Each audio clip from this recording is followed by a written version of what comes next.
Today we're looking at two really good choices for mid to low level DMRs around trader level 2 and or level 20-ish, because I think these are really good at the moment in Escape from Tarkov. The biggest problem that I've been trying to solve is how to beat players with class 4 and 5 armor, because that seems it's all that anybody wears these days with all of the drops. This means you need to be firing ammo that is over 35 pen, and unless you're going into raid and finding it, which I do recommend, this is one of the few ways that you can get that ammo inside the hideout directly, because there's not really much choice on the traders outside of this. So the two guns that we're going to talk about today are on Peacekeeper level 2, and they are both Barters, and you can see them here. The first one is the M1A, and the second one is the SR25. Now, my personal preference is for the SR25, and you will probably see later that it's the one I've actually been using, and it's been working really, really well. But the problem with the SR25 is that to get it, you need a Cyclone, and you can't buy a Cyclone until you're level 20 on the flea market, which is a bit of a bummer. The alternative is the M1A, where you can buy it for 4 USBs. You also can't buy USBs until you're level 20 on the fleet either, but it's a little bit easier to find USBs than it is to find Cyclones. So my first personal preference is to find a Cyclone or get to level 20 and buy one, and then you can use the SR25.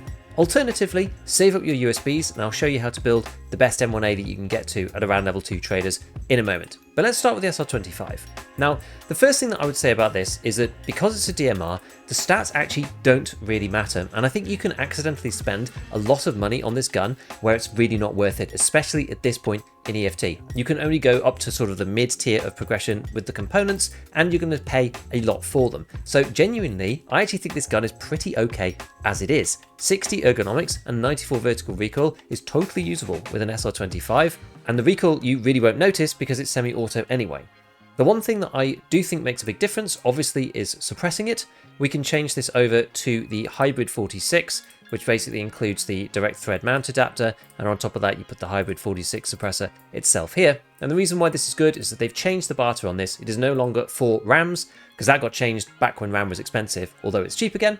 This one is now 3 wires and 2 capacitors, so it's not that bad. Wires are still probably kind of expensive, although you're probably just crafting lots of wires anyway and making that money to be able to buy it. So the fact that you can access this suppressor at this point is pretty good. Now this does put our ergonomics down to 44, but honestly, I'm not sure if I'm that worried about it. There's not that many things you can do, as I said, that really improve the performance of this gun. If you really want to do something, then you can put on the M-LOK 4.1 inch rail, and at level 2 traders, really the best attachment you can get for this is the RK4, because it takes a bit of recoil off and gives you 4 ergonomics back. But you can see how miserly this is, to be honest. You're spending nearly 20,000 rubles, 16k or so, and that's only going to get you 4 ergo, so it's really not that big of a deal. Same thing kind of goes with the rest of this stuff. The best grip that you can buy is the ECS FDE. This is one that just gives you -2 vertical recoil, but really couldn't care less about that.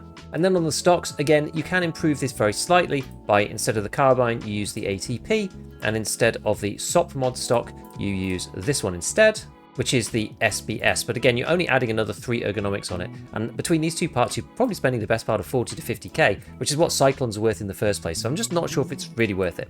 Now obviously what does matter is the scopes, so you're quite limited on scopes at this point, and until you get to higher levels, these are the ones that are really restricted. So the best options that you have for you at this point is starting with the Monstrum. This is the 2x. This is this guy here, the compact 2x32. This is a fixed 2x sight, which isn't too bad because it still allows you to fight relatively close up, and you'll just have to point fire if you end up in CQB, but it's not impossible to fight at fairly short ranges with this guy, so that's definitely one option. Another decent option is using the short mount, so that's this one here, Kibber Arms short mount sight adapter. On top of that, you could put any of the ACOGs that you want. There is another prism here as well that you can put on, or you can just choose whichever ACOG you prefer. You can stick these on as well. These come from the traders. Now with the ACOGs, because they are now getting into the 4x territory, it is a little far to fight at short ranges, so you might want to consider putting this on, the NC Star MPR 45 backup mount. I don't use this very much, but you can potentially do that and then add anything that you like. If you want to go really cheap, you go for the PK06. If you want to go for something that's semi-reasonable but a little bit less than the rest, then you go for the Burris Fastfire Weaver base and a Burris on top of that, and that should be pretty good. If you don't want to do this, and you don't want the canted sight like me, then instead you're going to move up to the Elcan Spectre. Now you can't normally buy this, but there is a barter on Peacekeeper which allows you to get one here. And now crowbars are pretty expensive because of this. A lot of people want to buy a crowbar and use that for the Elcan because they can't buy the Elcan directly. So this is going to set you back 80k, but at least you have the option of actually buying one of these things. The final one is the Bravo. This is another barter, so it's fairly cheap on the flea, but the barter itself means that you're going to spend 50k on it, which is actually alright. But this one gives you the option of putting the same kind of assortment on the top. So you could go PK06 on the top, or you could go for a Burris on top as well. There's a couple of options here depending on exactly how you like your scopes, which length you want, either 2 times, 3.5 or 4 times, and whether you want a dot on top or whether you want it canted. It depends on how you want to play. So as I said, you could just leave this build stock, honestly, and it will perform just fine at this point in the wipe. That is basically the SOT mod and the carbine without any rails or anything. And this would be 92 vertical recoil, an ergo of 42, which is slightly low, but it's really not a deal breaker. 42 ergonomics is still definitely usable. One of the big advantages of the Bravo is that it's nice and light, and it only gives -2 ergo. It's one of the few 4 times and above that only gives -2, which is a nice little thing there.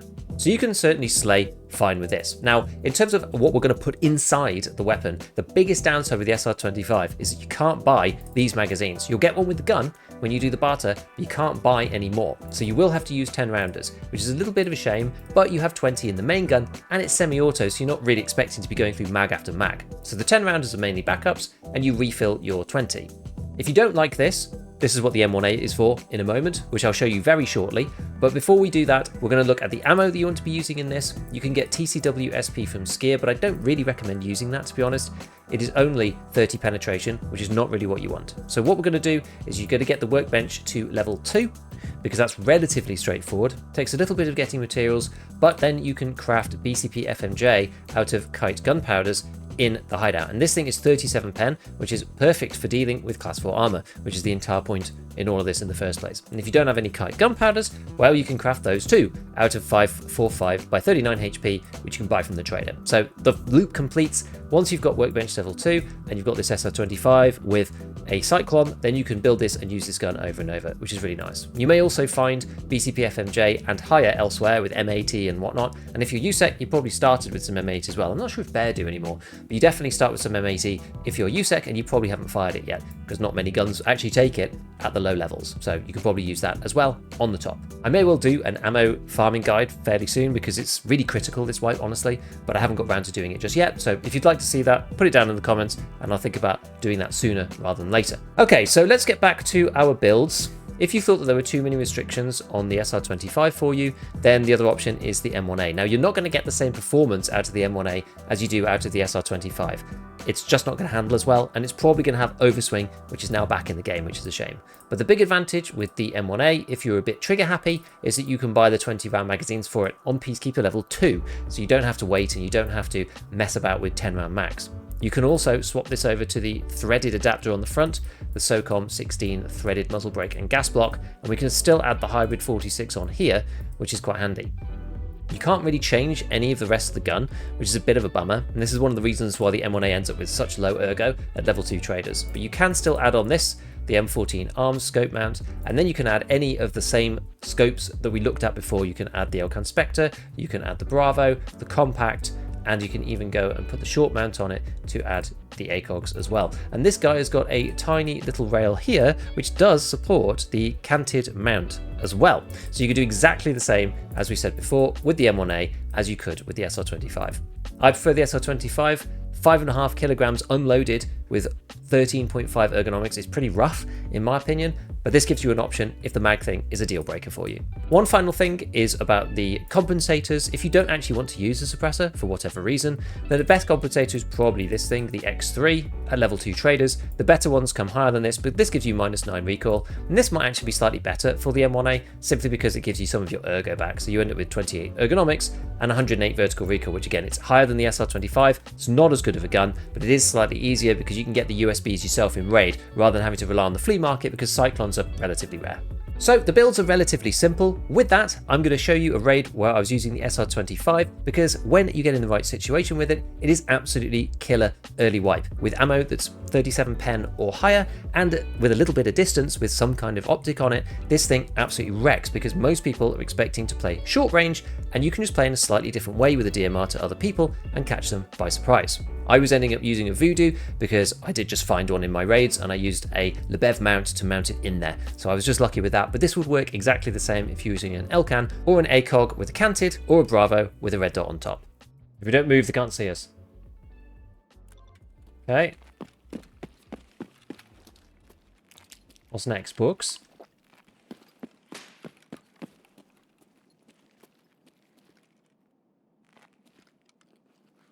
On the other side. Okay. Drink some water and decide what else we've got to do. So then we've got it. So we did these two. Still need to do minibus. Got to do big sail.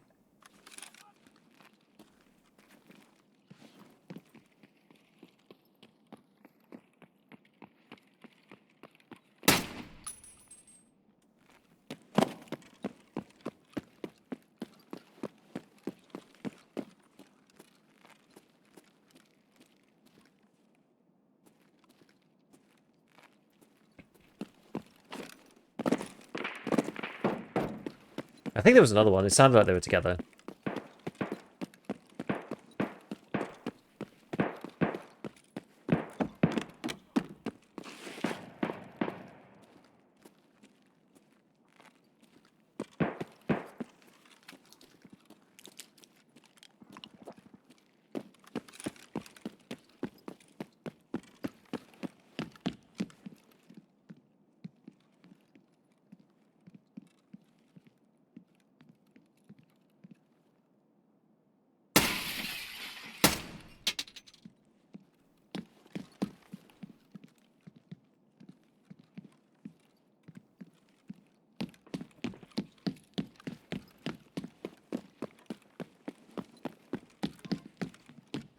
Was the second guy.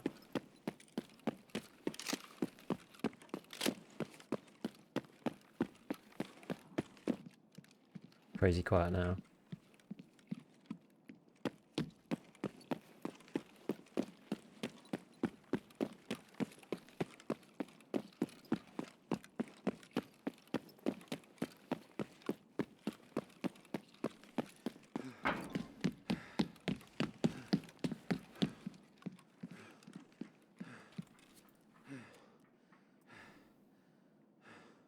Which one's costing? I've missed one. Avocado was the one I was in. Trend's on the corner. Dino's there.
He was a lot closer than I thought he was going to be. Fair enough.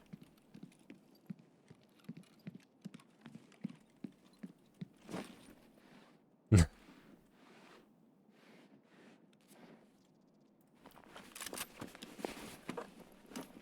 that was odd.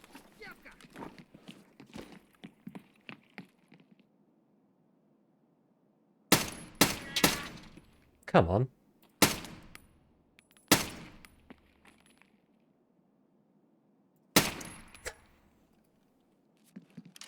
A one tap. A classic one tap.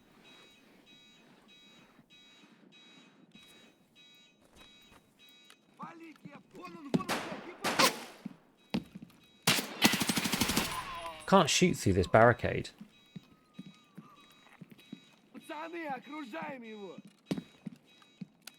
Oh, I've run out of ammo.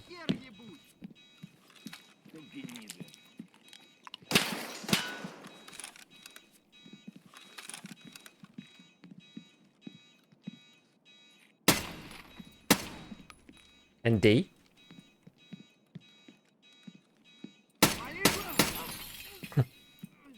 It's not going well for me. I'm pressing all the wrong buttons.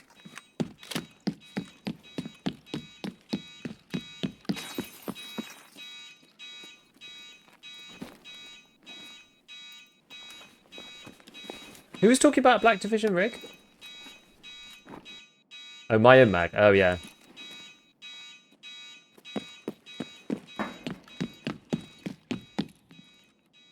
Yeah, my KC mag. Yeah, that was bad.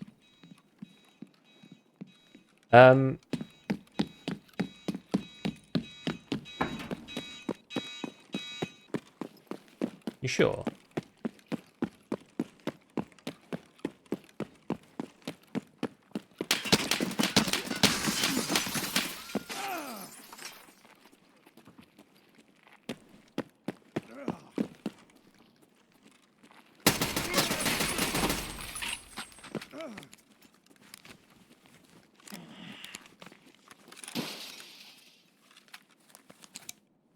That's an unfortunate number of heavies.